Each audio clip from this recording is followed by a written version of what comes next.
दे दोस्तों, कैसे समाई मीराबाई द्वारकाधीश की मूर्ति में। जानिए, मीराबाई भक्ति काल की एक ऐसी संत है जिनका सब कुछ कृष्ण के लिए समर्पित था। यहाँ तक कि कृष्ण को ही वह अपना पति मान बैठी थी। भक्ति की ऐसी चरम अवस्था कम ही देखने को मिलती है। आइए जाने मीराबाई के जीवन की कुछ रोचक बातें। मीराबाई के बालपन में कृष्ण की ऐसी छवि बसी थी कि किशोर अवस्था में से लेकर मृत्यु तक उन्होंने कृष्ण को ही अपना सब कुछ माना था। जोधपुर के राठौर रतन सिंह जी की इकलौती पुत्री मीराबाई का जन्म 16वीं शताब्दी में हुआ था। बचपन से ही वह कृष्ण भक्ति में रम गई थी। मीराबाई के बचपन में कई एक घटना की वजह से उनका कृष्ण प्रेम अपनी चरम अवस्था तक पहुंचा। एक दिन उनके पड़ोस में किसी बड़े आदमी के यहाँ बारात आई। सभी औरतें छत पर खड़ी होकर बारात देख रही थी। मीरा भी बारात देखने गई। बारात को देखकर मीरा ने अपनी माता से पूछा कि मेरा दूल्हा कौन है। इस पर उसकी माता ने कृष्ण की मूर्ति की ओर इशारा करके कह दिया कि यही तुम्हारे दूल्हा है। बस वह बात मीरा के बालपन में एक गांठ की तरह बंध गई थी। बाद में मीराबाई की शादी महाराणा सांगा के पुत्र भोजराज, जो आगे चलकर महाराणा कुंभा कहलाए, से कर दी गई। इस शादी के लिए पहले तो मीराबाई ने मना कर दिया था, लेकिन जोर देने पर वह फूट फूट कर रोने लगी। शादी के विदाई के समय वे कृष्ण की वही मूर्ति अपने साथ ले गई जिसे उनकी माता उनका दूल्हा बताया था। ससुराल में अपने घरेलू कामकाज निपटाने के बाद मीरा रोज कृष्ण के मंदिर चली जाती और कृष्ण की पूजा करती, उनकी मूर्ति के सामने गाती और नृत्य करती। उनके ससुराल वाले तुलजा भवानी यानी दुर्गा को कुल देवी मानते थे। जब मीराबाई ने कुल देवी की पूजा करने से इनकार कर दिया तो परिवार वालों ने उनकी श्रद्धा भक्ति को मंजूरी नहीं दी। मीराबाई की ननंद उदाबाई ने उन्हें बदनाम करने के लिए उनके खिलाफ एक साजिश रची। उसने राणा से कहा कि मीरा का किसी के साथ गुप्त प्रेम है और उसने मीरा को मंदिर में अपने प्रेमी से बात करते हुए देखा कि मीरा अकेले ही श्री कृष्ण की मूर्ति के सामने परम आनंद की अवस्था में बैठी मूर्ति से बातें कर रही थी और मस्ती से गा रही थी।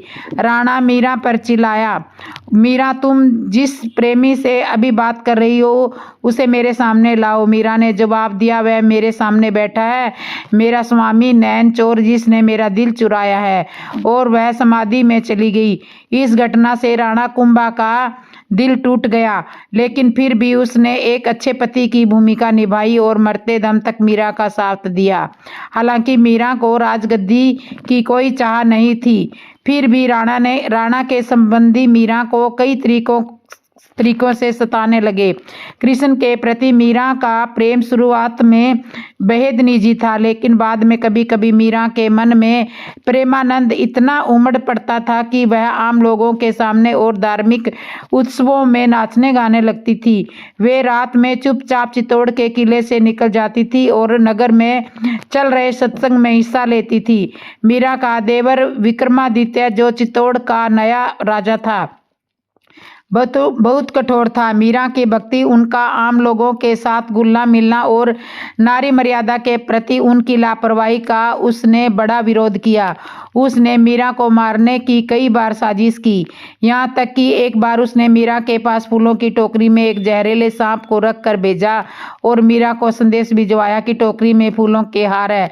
ध्यान से उठाने के बाद जब मीरा ने टोकरी खोली तो उसमें से जो फूलों के हार के साथ कृष्ण की एक सुंदर मूर्ति मिली।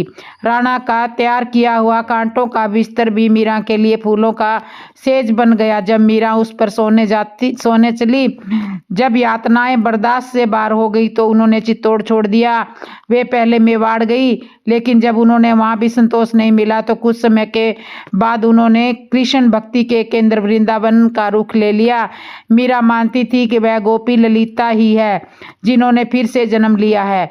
ललिता कृष्ण के प्रेम में दीवानी थी। खैर, मीरा ने अपनी तीर्थ यात्रा जारी रखी। वे एक गांव से दूसरे गांव नाचती गाती पूरे उत्तर भारत में घूमती रही। माना जाता है कि उन्होंने अपने जीवन काल के अंतिम कुछ साल गुजरात के द्वारका में गुजारे। ऐसा कहा जाता है कि दर्शकों की पूरी भीड़ के सामने मीरा द्वारकाधीश की मूर्ति में समा गई।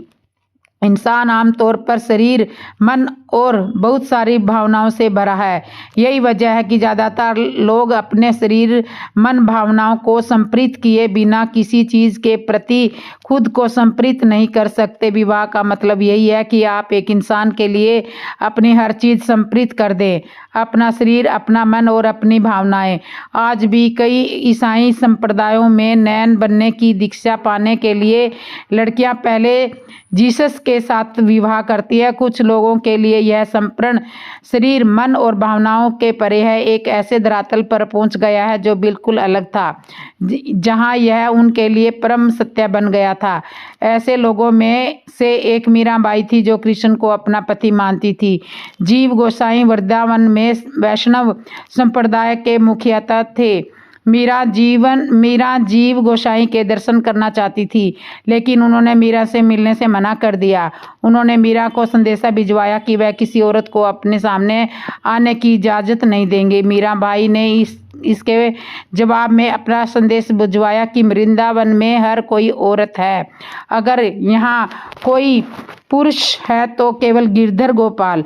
आज मुझे पता चला कि वृंदावन में कृष्ण के अलावा कोई और पुरुष भी नहीं है। इस जवाब से जीव गोसाई बहुत शर्मिंदा हुए। वह फौरन मीरा से मिलने गए और उन्हें भरपूर सम्मान दिया। मीरा ने गुरु के बारे में कहा कि बिना गुरु धारण किए भक्ति नहीं होगी। भक्ति पूर्ण इंसान ही पूर्ण प्रभु प्राप्ति का भेद बता सकता है, वही सच्चा गुरु है। समय मीरा के पद से पता चला कि उनके गुरु हैदास थे। नाही मैं पीहर सासरे, नाही पिया री साथ मीरा ने गोविंद मिल्या जी, गुरु मिलिया रदास। मीरा ने अनेक पदों व गीतों की रचना की। उनके पदों में उच्च आध्यात्मिक अनुभव है, जिनमें दिए गए संदेश और अन्य संतों की शिक्षाओं में समानता नजर आती है। उनके पद उनकी आध्यात्मिक ऊंचाई के अनुभवों का आईना है। मेरे तो गिरधर गोपाल दूसरों न कोई, जाके सिर मोर मुकुट मेरो पति सोई। छाड़ी दई कुल की कानी, कहाँ करे कोई। संतन ठिग बैठी बैठी लोक लाज खोई। असमन जल सींची सींची प्रेम बलि बोई। दधी दधी घृत काडिलियो, डारी दई छई। भगत देखी राजी भई, जगत देखी रोई। दासी मीरा लाल गिरधर तारो, अब मोही पाओ जी मैंने राम रतन धन पायो। वस्तु अमोलक दी हमारे, सतगुरु कृपा कर अपनायो। जन्म जन्म की पूंजी पाई, जग में सभी खोवयो। खर्चे नहीं कोई चोर न लेवे, दिन दिन बढ़त सवायो।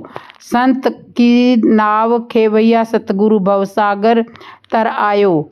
मीरा के प्रभु गिरधर नागर, हर अरख मन भायो। तो ये थी मीराबाई की कथा। दोस्तों, आपको कैसे लगी, अच्छी लगी हो तो कमेंट में बताना। जय श्री राधे।